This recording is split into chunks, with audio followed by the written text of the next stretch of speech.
aquí con, si te parece, Bersa, nuestro primer panel de expertos. ¿Sabes una cosa? Estoy feliz de compartir esta pasión por la tecnología contigo, Marta. El siguiente bloque que vamos a ver es las instituciones públicas frente a los nuevos retos tecnológicos. Sin duda, las instituciones públicas deben adaptarse a los nuevos retos tecnológicos. La tecnología debe ser una herramienta para mejorar la eficiencia de las instituciones públicas. ¿Cómo lo ves, Marta? Pues lo veo fenomenal y damos paso al panel de expertos donde referentes políticos hablarán sobre nuevos desafíos y oportunidades que presentan las nuevas tecnologías y cómo las instituciones públicas pueden abordarlos de manera efectiva.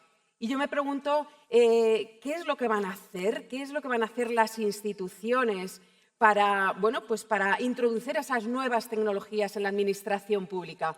¿Realmente nos lo van a poner más fácil a los ciudadanos?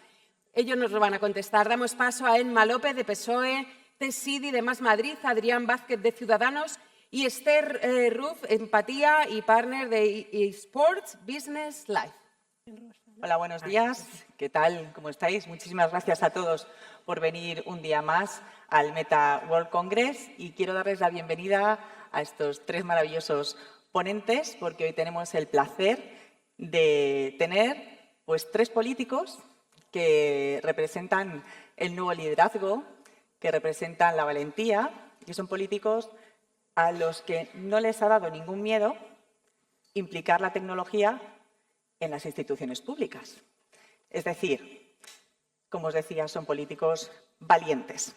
Y estos políticos, por ejemplo, como en el caso de Tess, pues vienen del mundo tech, ¿no? Sois techis, algunos de vosotros, y comprenden que la tecnología, pues al final es una herramienta que puede ser muy útil para la administración, porque va a mejorar la eficiencia y porque va a mejorar algo que nos preocupa siempre a todos los ciudadanos, que es la transparencia. Y vamos a hablar de muchos niveles, porque hoy tenemos representantes desde Europa, comunidad y la parte local también, así que vamos a tocar muchos de los niveles. Así que sin más os voy a presentar uno a uno a nuestros ponentes de hoy. Tenemos a Tess Sidi, que es licenciada en Ingeniería Informática por la Universidad de Alicante y es ingeniera especializada en Big Data y en Inteligencia Artificial. No me diréis que no hay políticos que están formados. Y además es creadora de la plataforma de comunicación digital multicanal Sagoragoy Today, basada en datos y liderada exclusivamente por mujeres, ¿no? ¿Ves? Muy bien. Y además, pues aparte de activista, es candidata en las listas de la Comunidad de Madrid, así que mucha suerte, Tess, en un año electoral que os espera muy interesante. Tenemos también a mi amiga Emma López, que es es concejal del Ayuntamiento de Madrid, es portavoz de Hacienda, Economía e Innovación, que por eso estás aquí, por el trabajo que has hecho en innovación. Es inspectora de Seguros del Estado y Cuerpo Técnico de Hacienda y además licenciada en Derecho Económico Empresarial. Así que nada, bienvenida Emma. Compartimos muchas tertulias últimamente y se está convirtiendo en una de las mujeres líderes de Madrid en estos últimos meses, que la veréis mucho más. Y tenemos también a mi compañero y amigo Adrián Vázquez, jefe de la Delegación de Ciudadanos en el Parlamento Europeo, donde preside la Comisión de Asuntos Jurídicos, además es secretario general de Ciudadanos, y ha desarrollado principalmente su labor en el ámbito de instituciones internacionales. Ha trabajado ni más ni menos que en la OTAN, en la OSCE, en el Parlamento Europeo y en la Oficina Comercial del Gobierno de Corea, en Kodra. Y también ha ejercido como consultor de asuntos públicos y actualmente compatibiliza sus funciones de eurodiputado con la parte de la docencia. Tú no te aburres, ¿no, Adrián? Tampoco, por lo que veo. Y me encanta porque aquí tenemos una activista, tenemos una mujer que le encanta la cocina, además cocina muy bien, y luego tenemos también a Adrián, que es un apasionado del fútbol, de los viajes y por encima de todo, y te lo tengo que decir, de tu pueblo, de la LIM, ¿no, Adrián? Bueno, pues vamos a empezar contigo, ¿de acuerdo? Porque tú estás en el Parlamento Europeo, la visión de Europa es muy importante para el tema que estamos tratando hoy y te he oído y te he leído mucho sobre el asunto de la regulación, que es una pregunta absolutamente obligada, así que te la lanzo ya. ¿Qué papel crees que debería jugar la Unión Europea en la regulación del metaverso y, sobre todo, en la protección de los derechos de los ciudadanos? Bueno, lo primero, mil gracias, Esther, por la invitación. Es un placer estar aquí hablando de algo tan importante y algo en lo que realmente estamos experimentando también los legisladores. El avance tecnológico, cuando hablamos de las nuevas tecnologías, sobre todo la inteligencia artificial, cómo vamos a regular el metaverso o los mundos digitales, no existe en ningún lado del mundo.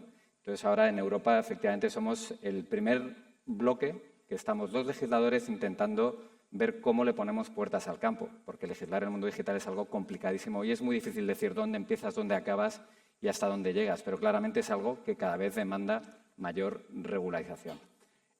Ahora tenemos 2 polos clarísimos, que es Estados Unidos por un lado, que sus compañías básicamente se centran en monetizar el mundo digital, los datos, la inteligencia artificial, y luego el otro polo, que es el chino, que es la utilización del gobierno de control, sobre todo, utilizando esas herramientas como puede ser la identificación biométrica, que ya tienen en prácticamente todos sus espacios públicos, aeropuertos, puertos, etc.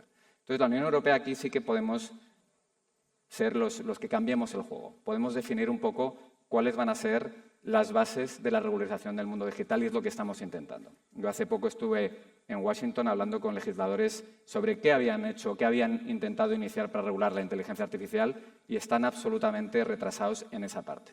Entonces, es cierto que la Unión Europea no somos una gran potencia global en el sentido más geoestratégico de la palabra o ahora en el industrial, porque eso se ha, digamos, externalizado sobre todo a China, pero sí somos una potencia en legislar, somos una potencia en estandarizar. Y justamente ahí es donde nosotros ahora entramos, porque nuestra visión de cómo tenemos que regular los mundos digitales es centrados en el ser humano, centrados en los derechos de los ciudadanos. Pero eso también tiene una contrapartida. Cuantos más derechos intentas proteger, también tú puedes al final socavar la innovación, la capacidad de los emprendedores, de las empresas, en decir, voy a invertir más en estas nuevas tecnologías. Y ese es el equilibrio que se está intentando conseguir ahora.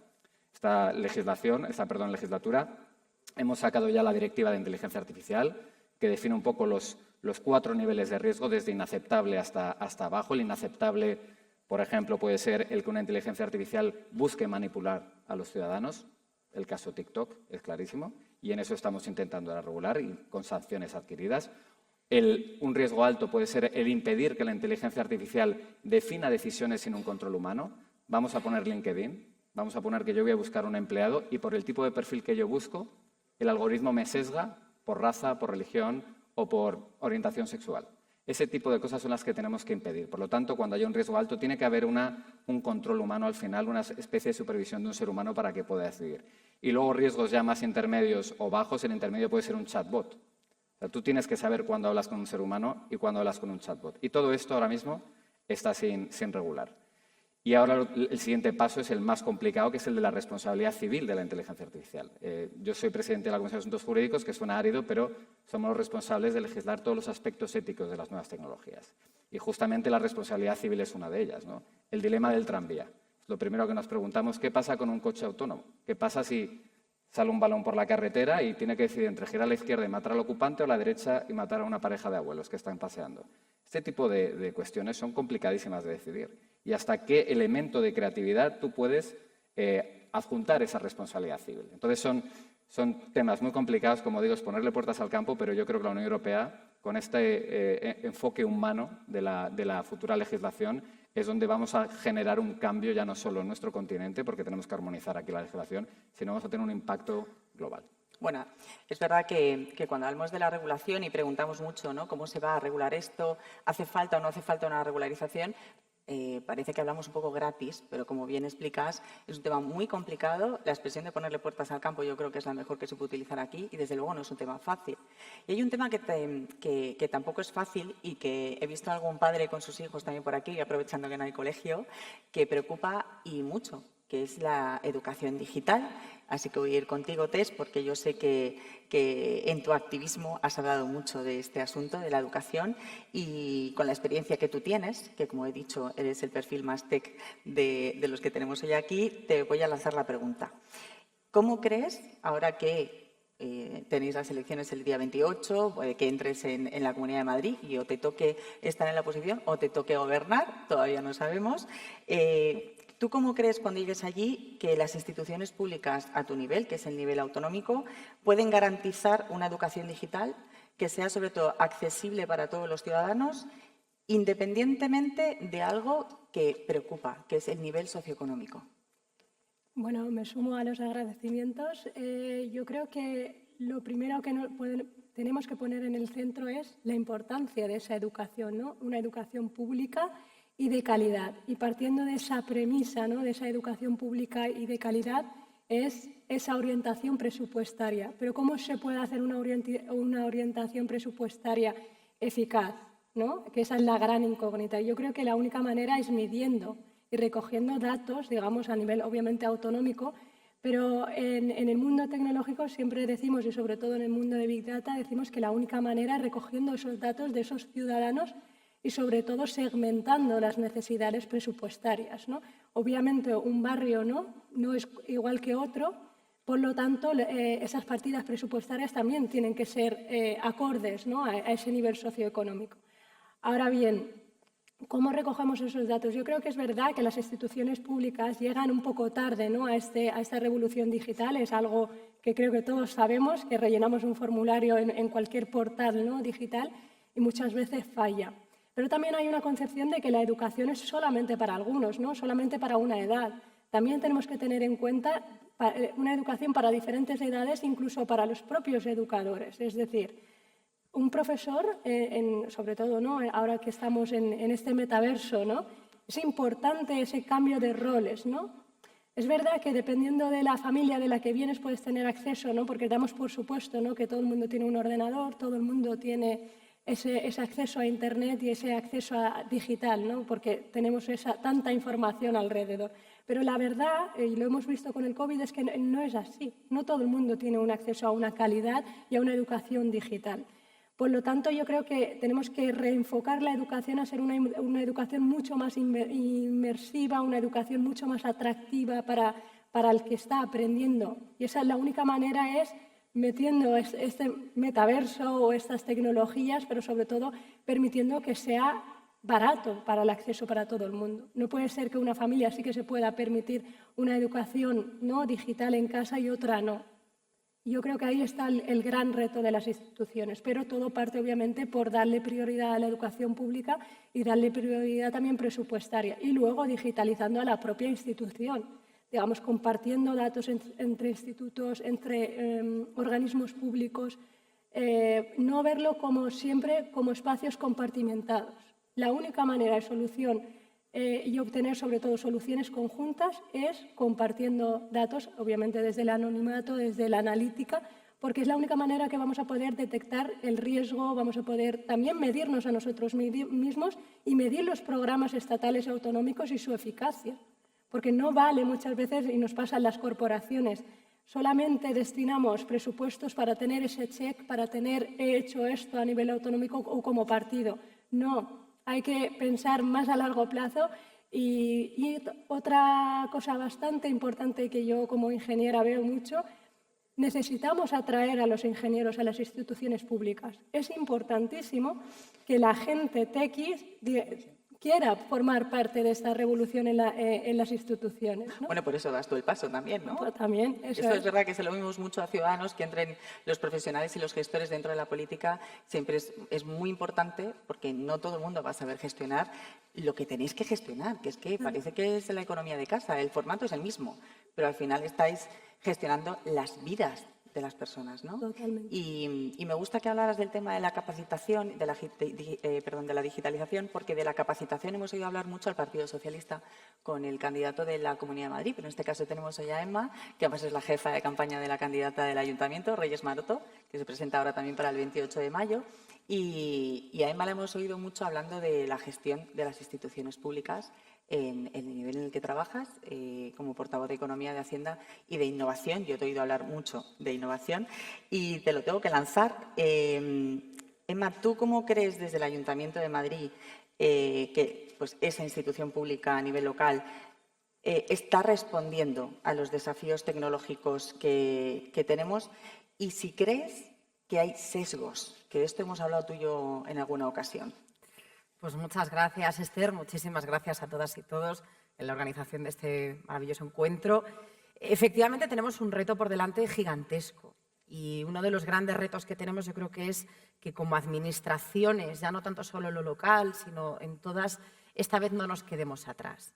Es verdad que la administración, por definición, siempre va un paso por detrás de la ciudadanía, de la innovación, pero tenemos que intentar quedarnos, vamos a dejarlo en una cosa un poco menos ambiciosa, lo menos atrás posible. Nos ha pasado con el cambio climático que cuando hemos querido llegar ya era muy tarde y ya era muy difícil revertirlo. Y precisamente yo creo que con estos temas tenemos que intentar ser mucho más ágiles, mucho más despiertos y estar en la vanguardia. En España estamos trabajando en esta vanguardia. Tenemos un sandbox que nos ha encargado precisamente la Unión Europea, que vayamos trabajando en unas líneas para decir, oye, ¿y esto cómo podemos regularlo? Lo decía Adrián y tiene toda la razón. Es muy difícil regular el metaverso. Es amplio, es multidisciplinar, no entiende de estas fronteras, pero es uno de los grandísimos retos que tenemos, porque yo estoy convencida de que si no lo regulamos, el día de mañana nos vamos a arrepentir. Entonces, mejor hacerlo pronto. Es un lugar lleno de oportunidades y yo creo que, me hablabas del Ayuntamiento de Madrid, creo que el Ayuntamiento de Madrid tiene que estar atento, tiene que ser capaz de encontrar esas oportunidades que se ofrecen para mejorar los servicios públicos, para ser mucho más accesible, para ser mucho más ágil. Por ejemplo, se me ocurre en algo tan sencillo como una concesión de una licencia, donde actualmente es muy difícil, pero en el futuro se podrá hacer con un clac. Es curioso porque el kit digital que ha sacado desde la Oficina de Digitalización del Gobierno de España, las subvenciones ya se han resuelto utilizando un robot que utiliza inteligencia artificial. Y lo que en otro momento pues, hubiera llevado miles de horas de miles de funcionarios que a lo mejor no tenemos, pues se ha resuelto con absoluta eficiencia y con absoluta eficacia en un corto periodo de tiempo. Y yo creo que el futuro hacia el que tenemos que ir precisamente es eso, de facilitación, de acceso. Problemas, y lo indicaba Tess muy bien, no todo el mundo tiene acceso a esta tecnología. Y uno de los grandes retos que tenemos también es romper esa brecha digital y no crear nuevas desigualdades, ya no tanto dentro de la vida digital, que también, sino fuera de esa vida, de quien tiene acceso y quien se queda fuera porque no hemos sido capaces de meterles dentro de este barco. Y luego me hablabas de los sesgos. Los sesgos es uno de los grandes retos que tenemos, no solamente en sesgos de género, que es muy importante que haya presencia de mujeres tecnólogas que estén detrás de estos algoritmos y que hagan que los algoritmos no ahonden todavía más en esta discriminación de género que ya tenemos demasiado en la vida real como para hacerlo también en esta segunda vida digital. Un sesgo lingüístico, y es que tenemos que estar, y por eso el PERTE de la lengua en el que está trabajando el Gobierno de España, si todos los algoritmos se diseñan en inglés, hay una parte de pensamiento que se nos va a perder y hay una parte que tenemos que ser capaces de trasladar y de crear esos algoritmos en el propio idioma español que afecta a 600.000 millones de habitantes. Es que ya me pierdo con semejantes cifras. Y es importantísimo también que esos sesgos no afecten también a lo público. Y es que al final, si todos esos algoritmos son realizados por empresas privadas, es muy probable que lo público quede atrás. Es necesaria esa regulación, por un lado, esa garantía de todos los derechos. Por eso es tan importante, por ejemplo, que la Carta de Derechos Digitales se lleve no solamente en el Estado, sino que se vaya trasladando a las comunidades autónomas, se vaya trasladando a las entidades locales en un multinivel, en un sistema multinivel, y además que seamos capaces de aprovechar todas las garantías y todas las oportunidades que se ofrecen en materia de formación, pero en materia de accesibilidad, en materia de reforma y de digitalización y modernización de las administraciones, con el reto de que todavía nos está costando adaptarnos a la digitalización básica esta de un formulario y ahora tenemos que dar un salto todavía muchísimo más grande, que estoy segura de que vamos en la línea y que seremos capaces de hacerlo. Muchas gracias, Emma. Es verdad que la tecnología nos arrolló hace mucho tiempo y en las instituciones públicas lo hemos notado más. Y hablabas ahora de las brechas digitales, ¿no? Nosotros desde Empatía hemos trabajado mucho en el tema de la brecha digital de personas mayores, ¿no? El progreso está muy bien, la tecnología está muy bien, la necesitamos, pero tenemos que hacer un poco de parón y pensar también en cómo podemos adaptar esa tecnología a las personas mayores y también a las personas con discapacidad que no han llegado a tiempo o a lo mejor no tienen esas herramientas útiles y necesarias, lo hemos visto con el tema de los bancos, para ayudarles, ¿no? Yo ahora me hacía mucha gracia porque os estaba mirando y decía, no sé si os veis en algún momento celebrando o un pleno del Ayuntamiento, de la Comunidad o el Parlamento Europeo, como si fuerais avatares en un metaverso, pero ya a lo mejor llegamos a veros algún día de esta manera, no te creas. Adrián, os voy a hacer una última pregunta a cada uno porque vamos justos de tiempo ya, pero os pido brevedad, sé que somos 4 que hablamos y mucho. pero voy a ser directa. Adrián, antes, hablando del tema de la regulación, sí que te quiero pedir si nos puedes contar si se está trabajando desde Europa en establecer normativas claras que permitan el desarrollo responsable del metaverso, ojo a la pregunta, y evitar así la concentración de poder en un número reducido de empresas. Casi nada. A ver, sí. De hecho, la pregunta fácil de la mañana, ¿no? De hecho, en mayo estamos esperando la propuesta de la Comisión Europea, que como sabéis es el Gobierno, es el que tiene la capacidad de iniciar legislación, sobre la regulación de los mundos digitales donde se incluye Meta. Entonces, estamos viendo cuál es la propuesta que trae. Ya hemos desarrollado la Directiva de Inteligencia Artificial, el primer paquete legislativo mundial que regula la inteligencia artificial, que ahora se tiene que transponer. Ahora estamos trabajando en la primera directiva de responsabilidad civil de inteligencia artificial, fundamental, que es lo que mencionaba antes, que va a ir también incluida en este paquete de propuesta de directiva sobre la regulación de mundos digitales. Y en esa propuesta de la Comisión lo que también esperamos un poco es qué propuestas traen sobre la brecha que tú mencionabas, porque también hay una brecha de capacitación. Nosotros como continente estamos absolutamente retrasados en el desarrollo de la innovación del mundo digital. Por eso hay las GAFAM, que son las grandes tecnológicas, principalmente americanas, pero también ya chinas, que controlan todo el desarrollo. Y son las que a nosotros les estamos intentando poner coto con la Directiva de Servicios Digitales que se aprobó hace 2 años, que básicamente es un traje a medida para evitar ese oligopolio, pero es muy complicado, porque al final nosotros tecnológicamente no competimos. Para que nos hagamos una idea, en la última década hubo casi 500 killer acquisitions de empresas tecnológicas europeas por empresas americanas. 500. Entonces, mientras nosotros no entendamos que lo que tenemos que proteger es a nuestras empresas, a nuestros ingenieros, que hagan estas innovaciones tecnológicas para poder influir en el desarrollo de los algoritmos, nosotros vamos a ser totalmente incapaces. Podemos ponerles leyes para cómo ellos gestionan nuestro uso de los datos en nuestro mercado interior.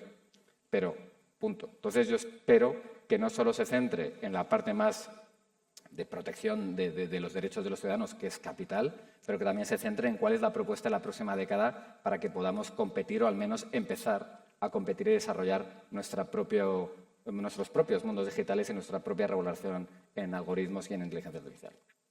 Muy bien. Tess, última pregunta para ti también. Como sé que además tú trabajas mucho en la parte social, la parte del activismo, te quería preguntar, ¿tú crees que ahora que vas a entrar en la Comunidad de Madrid, ¿crees que hay suficiente formación o suficiente capacitación específica para romper esa brecha digital para personas mayores o colectivos vulnerables o personas con discapacidad? Si lo crees y si os gustaría hacer algo al respecto, claro. Yo creo que, no hay. Es verdad que existe formación y hay programas, muchísimos programas para la reinserción laboral, sobre todo. Pero cuando tú entras en esos programas, pues a lo mejor te enseñan a programar Python, pero claro, yo siempre pongo los informáticos nos encantan las bromas, ¿no? Yo estuve enseñando varios años a mi madre a grabar las fotos en el disquete, luego vino el CD y luego pues ahora vino el pendrive, ¿no? Entonces mi madre nunca aprendió a grabarse las fotos de las vacaciones porque va a un ritmo súper rápido, ¿no? Yo creo que hay una formación bastante alta para formar ingenieros, para formar personas que formen parte de la corporación. Pero no hay una pedagogía simple, una pedagogía inclusiva. Y también hemos dado por supuesto que, por ejemplo, las personas mayores, lo tecnológico no es para ellas. Entonces, claro, son cosas que damos como sociedad pues, por normalizadas poco a poco. Por eso aumenta la brecha digital. ¿Por qué? Porque generaciones como mi madre, que tendría a lo mejor 40 en su momento con el disquete, ya se ha quedado fuera. Y cada día hay muchísimas más, ¿no? Pero no me tengo que remitir tampoco a ellas, ¿no? Me tengo que remitir a los propios educadores, a los propios profesores también. Yo creo que tenemos que diseñar, ¿no? en esta próxima legislación o en esta próxima legislatura programas de e-learning, digamos, para personas, digamos, que capacitan a otras, ¿no? Y sobre todo una educación más personalizada. Y yo creo que ahí vamos a tener el gran reto de apoyarnos también en las corporaciones que ya tienen experiencia, que ya nos pueden ayudar en procesos de design thinking, en procesos para incluir toda su experiencia dentro de estos programas. Y es súper, súper importante no solamente tener ingenieros ni políticos, ¿no? Sociólogos, educadores, para diseñar esas políticas, porque es de la única manera que vamos a hacer realmente programas útiles. Porque muchas veces sacamos, ¿no? como la calculadora presupuestaria, pero no funciona a lo mejor. Claro, la calculadora está muy bien, pero si no medimos el impacto de lo que hacemos, os aseguro que es dinero tirado a la basura, ¿no? Porque es verdad que puedas llegar a hacer cosas, que es una de las cosas que nos encanta cuando estamos en política, ¿no? Es hacer cosas. Está muy bien hacer cosas, ¿eh?